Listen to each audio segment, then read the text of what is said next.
can't walk anymore? The little boy whispered, "Mama can't walk anymore." The cowboy carried them both into his cabin. Late afternoon, outskirts of a snow-draped frontier town. Winter, 1887. Snow dusted the winding dirt road, where earth met sky in a dull blur of gray and white. The sun had begun to dip, casting long shadows across the frozen path that led away from the main stretch of town. Along that road trudged a woman and a boy, heads bowed not just from wind, but from something heavier. Nell Hawthorne, not yet 30, bore the weight of a heavy flour sack across her back. Her dark hair clung to her cheeks, damp from breath and snow. Every step was deliberate, careful. Her boots left staggered imprints, one slightly deeper than the other. Beside her walked her son, Caleb.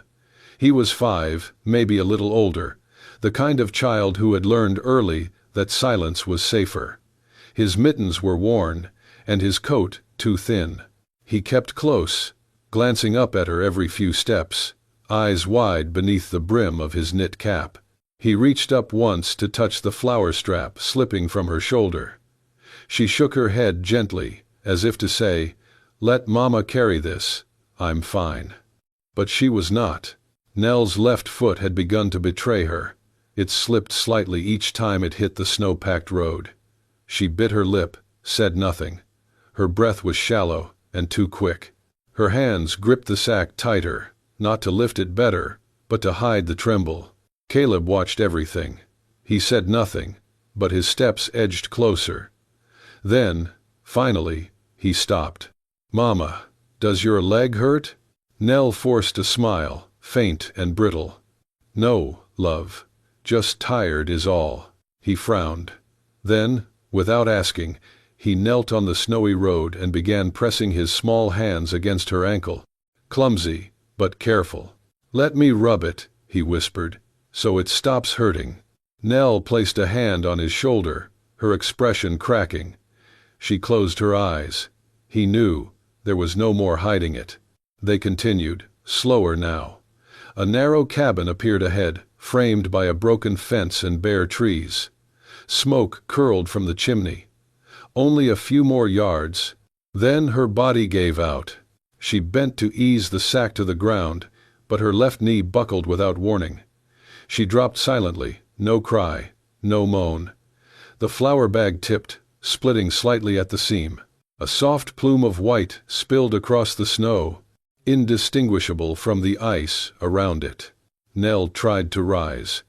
Her hand slipped, her thigh shook, her ankle was done. She pressed her back to the fence, sliding down into the drift. Her face had lost all color, but it was not from the cold. "Mama?" Caleb's voice was a frightened thread. I just need a minute," she murmured. She didn't meet his eyes. He looked around. His breath formed uneven clouds. Then he saw a man through the window of the cabin, a tall figure bending over a saddle, working quietly. Caleb hesitated, then turned and ran. He tapped on the door with his little fist. Once, twice, 3 times. The door creaked open, revealing the man, rugged, broad-shouldered, maybe mid-30s, with wind-chapped skin and a dark beard. Caleb swallowed. "Sir, my mama can't walk anymore. Could you carry her inside?" The man did not speak right away. He looked past the boy to the woman curled in the snow. Then he stepped into the cold. Nell lifted her head as he approached. Her voice was barely above the wind. "I didn't faint, and I didn't fall. My leg just doesn't listen to me right now." The man crouched, nodded once, then carefully slipped one arm behind her back, the other beneath her knees. He lifted her as if she weighed no more than that flour sack, now half buried in the snow. With one arm, he held her steady. With the other, he reached out, and Caleb took his hand.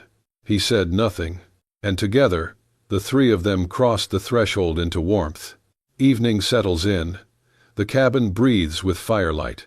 Elias carried Nell through the open door, the wind sighing shut behind him. Inside, the cabin welcomed them with the scent of wood smoke and iron. The warmth hit her like a wave, shocking, tender. He set her down gently on a chair near the hearth, her injured leg cradled with care. The fire crackled louder as Elias added more logs, building it to a full flame. Orange light danced along the floorboards, chasing off the cold. Caleb stood beside his mother, hand gripping her skirt as if afraid she might vanish again. Elias said nothing. He glanced once at the boy, then moved across the room. From a chest, he took out a thick wool blanket, folded it in half, and handed it to Nell without a word.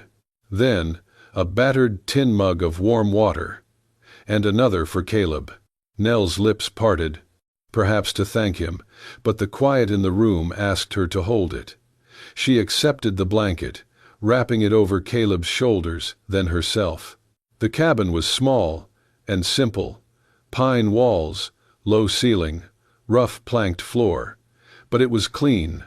Lined shelves held jars of dried herbs and beans, a rocking chair in the corner, a faded embroidery hoop on the wall, the thread halfway through a forgotten flower, a scarf neatly folded on the edge of the dresser, untouched by dust.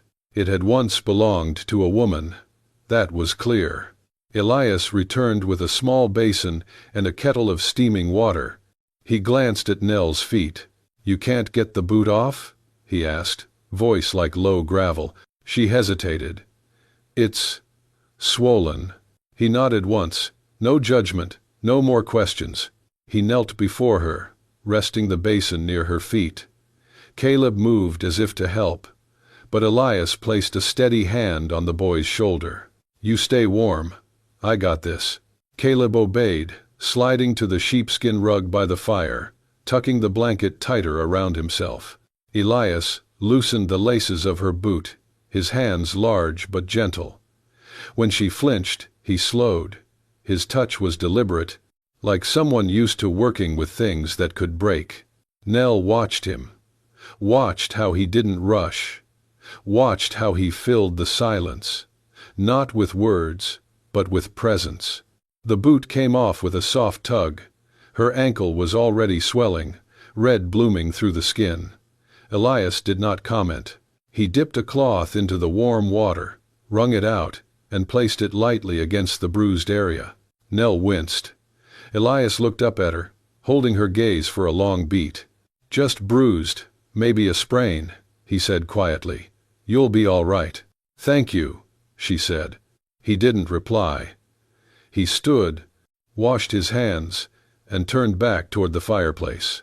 As he did, he caught sight of Caleb fidgeting with his sleeve, trying to hide a tear in the fabric.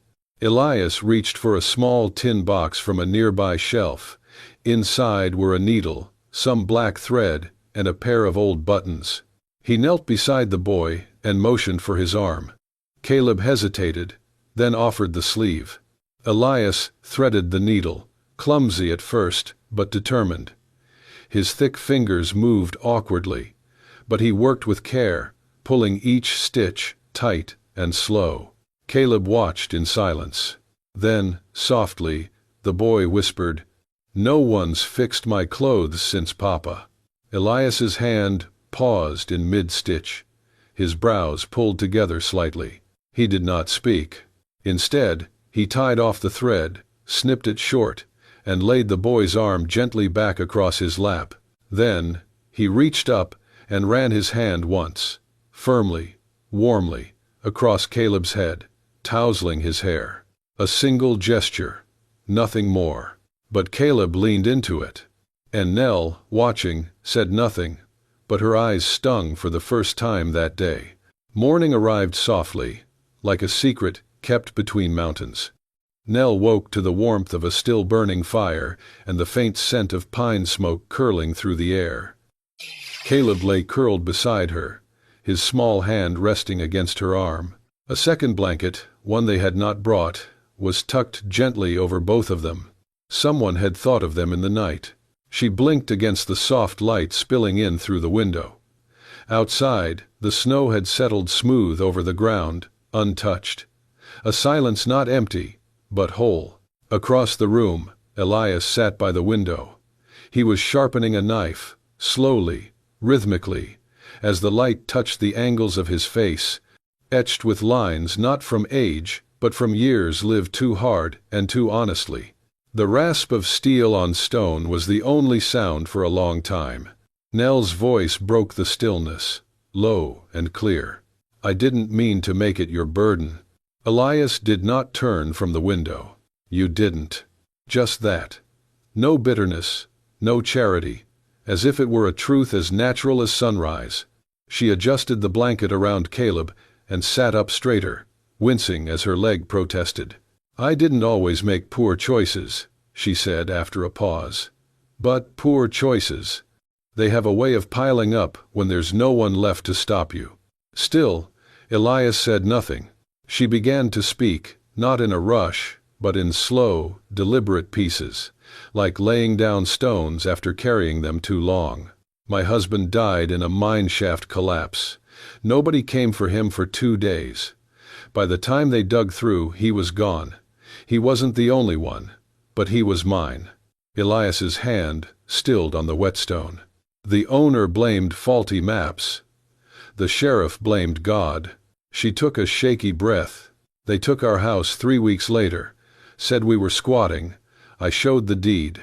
They said it was lost in the records." Nell's voice did not rise. It didn't need to.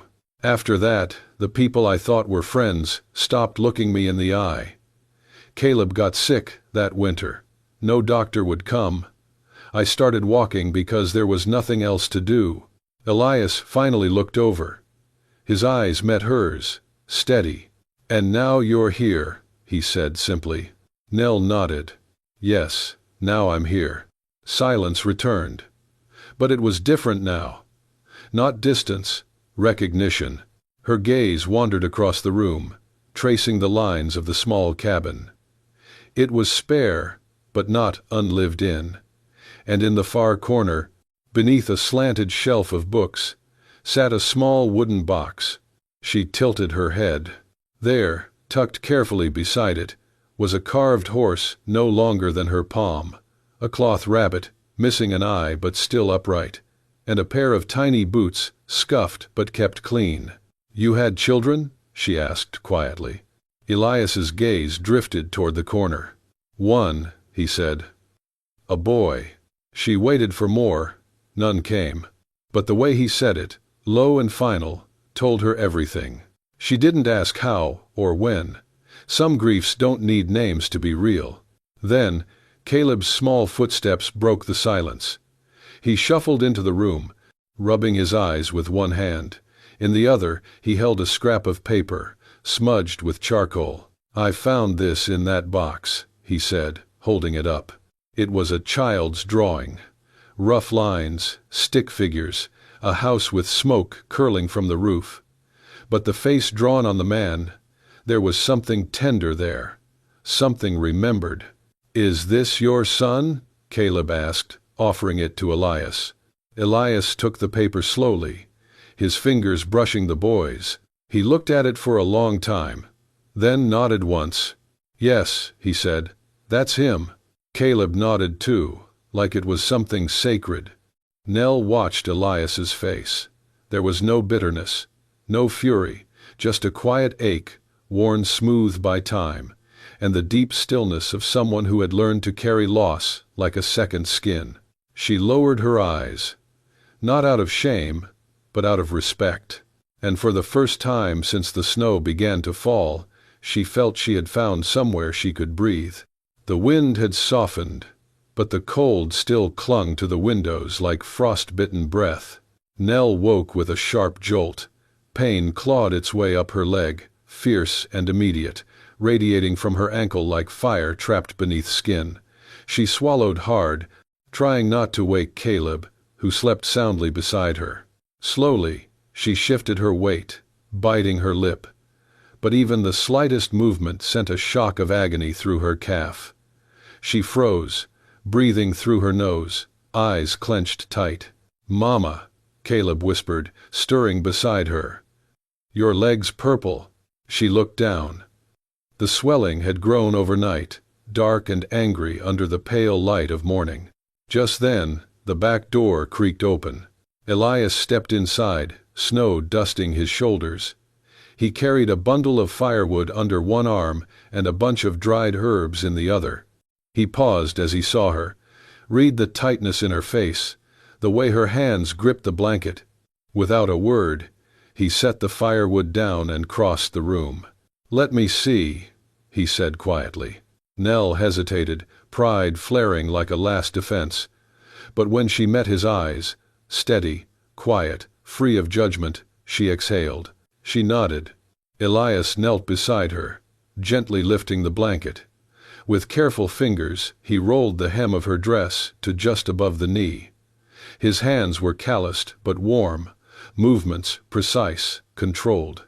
The bruise spread in deep shades of blue and violet from her ankle up the side of her calf. He pressed gently on the flesh, watching her reaction, speaking in a low, even tone. "Tendons strained, not torn. You'll walk again, just not today." Nell managed a wry smile. "Well, that's good news for the flour sack, at least." Elias didn't glance up. "I like to think I'm a little sturdier than a sack." That drew a huff of laughter from her, small, surprised. He stood, washed his hands, then moved about the room with a calm efficiency. A pot went on the stove, water boiling. He crushed the herbs in an old ceramic bowl, the scent of sage and pine filling the room. From a shelf, he pulled a torn shirt and began ripping it into strips. When he returned, he dipped the cloth in hot water, mixed the herbs into a thick paste, and applied it gently to her leg. Nell clenched her jaw, her eyes stinging. "Breathe," he said softly. "I've got you." His fingers were firm, anchoring. Not invasive, not cold, just there. When the bandage was in place, he rested one hand lightly on her knee. "That leg's got stories in it now," he murmured. "Might be worth something." He stood then, leaving her in a silence that felt fuller than words. Later, Elias prepared a meal. Nothing fancy. Cornbread, reheated dried meat, a soup made from foraged greens. Caleb insisted on helping. He took the tarnished spoons from the drawer one by one, wiping each carefully with the hem of his shirt before placing them on the table. When they sat down, Elias reached for his bowl without a word. Caleb glanced at him, hesitant. "Do we pray or something?" Elias paused, looked to Nell. She gave a small nod. So Elias bowed his head and said, "Thanks for the food. And the company." The room felt warmer after that. During the meal, Caleb giggled when Elias pretended to taste the soup, made a dramatic face, then added a pinch of salt with exaggerated precision. Nell laughed, not out of politeness, not forced. Real, honest. The kind of laughter that hadn't touched her mouth in a long, long time. As the fire crackled and the bowls emptied, Caleb's eyelids began to droop. He slumped forward in his seat, cheek resting on the table. Elias rose, walked over, and lifted the boy in his arms, careful, gentle. He cradled Caleb like he was made of something precious, something remembered. Nell watched, her breath catching. "He hasn't laughed like that since his father died," she said softly. Elias didn't turn around, but his voice reached her, low and certain. "Then let's give him more days like this." The sky hung heavy with low clouds, the air still but tense, like a pause before a sentence too long held back. The sharp clatter of hooves on the frozen road broke the morning hush. A wagon creaked to a halt outside the cabin. Elias stepped out, rifle in one hand, only to lower it as he recognized the man on the seat. "Harlan Fitch," he said simply. The visitor jumped down, brushing snow from his coat. He was taller than Elias, stockier, with a quick, narrow gaze that scanned the surroundings. His arms were full, sacks of flour, a tin of coffee, dried beans. "Brought what you asked," Harlan said. Then his eyes landed on Nell, who had come to the door, Caleb clutching the edge of her skirt. He blinked. "Well," he muttered, "that's new." Nell nodded politely, then disappeared inside. Harlan leaned in toward Elias. "You sure about this? Folks might start talking." Elias did not flinch. "Let them." They unpacked the supplies in silence. But Harlan could not hold back long. As Elias reached for the last sack, he said quietly, "Heard talk in town. Wade Collier's offering money. A bounty." Elias stilled. "For who?" Harlan glanced at the cabin door. "Woman. And a kid. Descriptions match. Word is, she took something of his." Elias turned, walked inside without a word. Nell sat by the fire, hands folded in her lap. "Why would he put a price on you?" Elias asked, voice low. Nell looked up, eyes already full of the answer. "I took the deed," she said. "The one he forged to take our land. I meant to give it to the lawyer in Red Hollow. Never got the chance." Elias's jaw tightened. He paced once, twice, then stood still.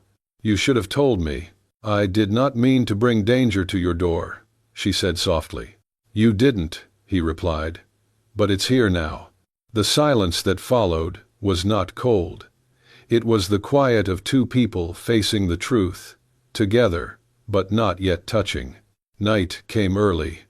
The wind howled like old memories at the corners of the cabin. Elias went out to fetch more wood.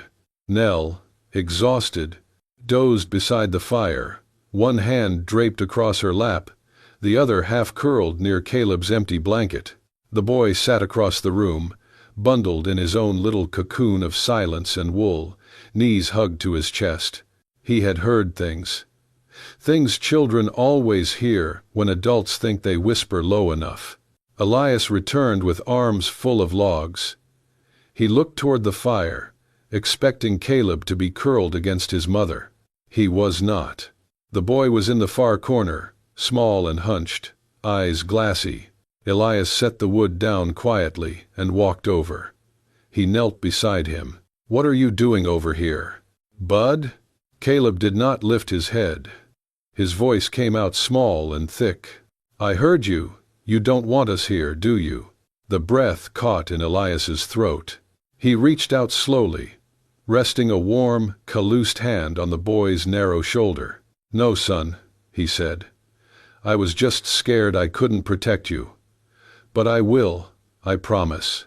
Caleb looked up, eyes rimmed with red. "You promise for real?" Elias pulled the blanket tighter around the boy and gently drew him into a hug. "As real as it gets." They stayed that way for a long moment, the storm whispering at the windows, the fire cracking like a steady heart.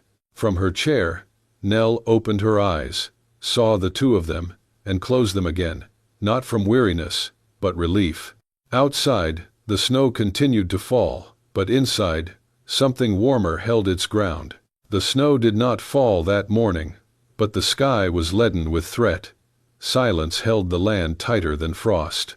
From the edge of a tree line near an abandoned homestead, a rider emerged, slow, deliberate. He wore a camel-hide coat, thick and weather-beaten, his hat brim pulled low. His horse stepped lightly, knowing this trail. The man paused outside the rotted fence of the empty cabin, scanning the horizon, then dismounted without a word. From higher ground, across the ridge, Harlan watched.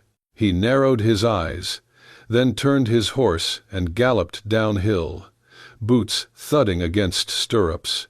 At Elias's cabin, Nell was sitting by the fire with Caleb when the door flung open. Harlan stepped in, breathless. "There's a man. Just rode up by the old McKinley place. Looks like he's waiting." Elias stood, calm, but something in his jaw set firm. "You recognize him?" Harlan asked. "No," Elias said, "but I know who it is." He moved to the wall, took down his rifle, and began cleaning it, slow, methodical, like a ritual long since memorized. Elias glanced at Nell. "Is it him, Wade Collier?" Nell did not look away. She nodded once. Yes. Her voice did not shake, but her hands were locked together so tight the knuckles had gone white. Elias stopped cleaning. You sure? I'd know the way he sits a horse, she said, then added quieter. I still dream about that stance. She swallowed hard. He owned the land. My husband worked under him. After the accident, Wade came around a lot more.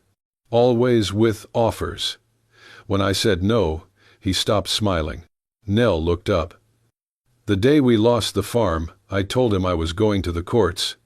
I took the deed back, my name's still on it. He told me if I couldn't be bought, he'd burn it all instead. Elias's voice was low. He thinks he owns people. Nell crossed her arms. He thinks if he can't own something, he'll ruin it. A long silence. Elias finally said, I can send you east. Mining town past the ridge. If you ride through the night, you'll be there by morning. Nell's response came without pause. No. He raised an eyebrow. No more running, she said. I've done enough of that. He doesn't get to chase me out of another home. Elias nodded. Just once. Nothing more needed to be said. And, for the first time, they were not simply hiding together. They were standing together. Later, when the cabin grew quiet and the lamps flickered lower, Caleb stepped out from the back room. He must have heard. He always did. The boy looked between Elias and Nell, his blanket trailing behind him like a shadow. Without a word, he walked over and reached for Elias's hand. Elias knelt, eyes level with the boy's. Caleb asked nothing aloud, but his eyes, wide and searching, said it all. Elias pulled him gently into an embrace. You're safe here, he whispered, voice low and sure. With me, always. The snow had stopped, but the air held a silence that only comes before something breaks. Mid-morning light fell in silver lines across the clearing when the three riders appeared at the edge of the path. Wade Collier rode in the middle, tall in the saddle, his coat too fine for honest work, his face half hidden under the brim of a black hat. On either side of him, two hired men, lean and armed, scanned the woods like dogs off leash. They stopped a stone's throw from the cabin porch. Elias stood on the top step, rifle in his hands, not raised, but ready. His coat hung open, the morning breeze tugging at the edge. Calm didn't quite describe his stance. He looked carved from the same rock the mountains came from. Wade called out, voice oily and loud enough to echo through the clearing. I just want what belongs to me. From inside the cabin, a pause. Then Nell appeared at the doorway. She leaned hard on a makeshift crutch, a carved branch Elias had shaped for her the day before. But her spine was straight, her eyes locked on Wade like she was seeing the last ghost she ever meant to chase. You never owned me, Wade, she said, loud and clear. You don't now. Wade clicked his tongue, shifted in the saddle. That's not how the law sees it. You ran. You stole property, mine, and I've got reason enough to haul you back, dead or alive. Elias's voice was low and flat. You got papers to prove that? Wade held up a leather folder. Writ signed by the Collier estate. Says she's got debts unpaid. Elias didn't move. But from the tree line behind, a horse approached. Harlan trotted in, dismounted, and nodded toward the cabin. Sorry I'm late, he muttered. From behind him, another man rode forward, older, spectacles glinting in the sun, a satchel at his side. The lawyer. He dismounted slowly, then reached into his coat and unfolded a stamped document, holding it up with calm precision. This, the lawyer said, is a notarized claim for the land, registered 3 days ago in the name of Nell Hawthorne, including the deed she retrieved. With witness signatures, he turned toward Wade. And unless you have a superior claim filed through the district court, I'd suggest you stand down. Wade's jaw clenched. The folder in his hand shook just slightly. Bullshit, he snapped. You think I'll let some miner's widow and her mountain dog play house on my land?" Elias's tone dropped to steel. "She ain't playing." Wade's hand twitched toward his sidearm, but Elias moved first, faster than breath. The crack of the rifle shattered the cold morning. Wade's shoulder jerked back as the bullet struck. He howled, toppled from the saddle, and hit the ground with a thud. His gun clattered beside him, untouched. The two men with him bolted, spurring their horses in panic, leaving dust and broken pride behind them. Elias walked down the steps, slow and measured. He did not look at Wade writhing in the snow. "Next time," Elias said evenly, "it'll be center mass." Harlan approached Wade, towing his pistol away. "You want to press charges? I'm happy to be the witness you never asked for." Wade said nothing, just groaned, clutching his bleeding arm, the fight gone out of him. Back at the cabin, Nell pulled Caleb close. She had kept him inside, away from the door, but the sound of the gunshot had cut through everything. He trembled, eyes wide. Nell whispered, "It's over. He can't hurt us." But Caleb didn't respond. He just looked toward the door. Then it opened.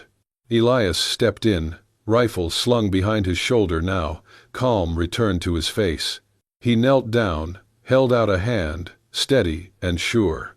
Caleb hesitated, then stepped forward. Small fingers reached out and found Elias's hand.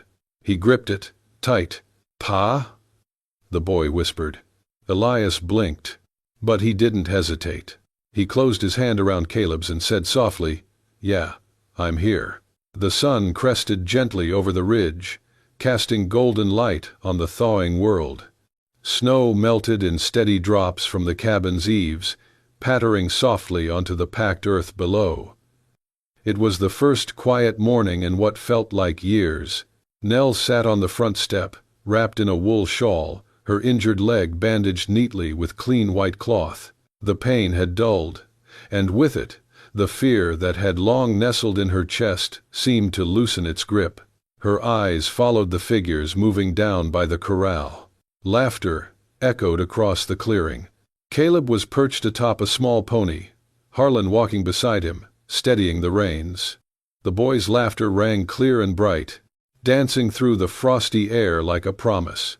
Nell's lips curved into a smile, not the practiced kind she used when hiding sadness, but something deeper, freer. She rested a hand on her heart without thinking. Behind her, the cabin door creaked. Elias stepped out, carrying something small in his hand, an old handkerchief, carefully folded. He walked down the step, stopped beside her, and crouched without a word. He didn't kneel, there was no grand gesture. He simply unfolded the handkerchief and revealed a thin, worn silver ring, dulled by time, but whole. He took Nell's hand, turned it gently palm up. "You can stay as long as you want," he said, voice soft and steady. "Or forever." Nell didn't answer right away. Her fingers closed around the ring, as if it held more than just metal, memories, weight, the truth of being seen. She met his eyes and said, "I think I'm already home." He let out a breath, as if something inside him finally eased. A hawk called overhead as the morning stretched further. Life, quiet and resilient, moved around them. Nell stood, using her crutch, and watched as Caleb climbed down from the pony and ran toward the barn. Later that afternoon, Elias took Caleb by the hand and led him to the back of the barn. He opened a weathered trunk and lifted out a child-sized saddle, worn but sturdy. "This was mine when I was your age," he said, brushing off the dust. "Think you're ready for it?" Caleb's eyes widened.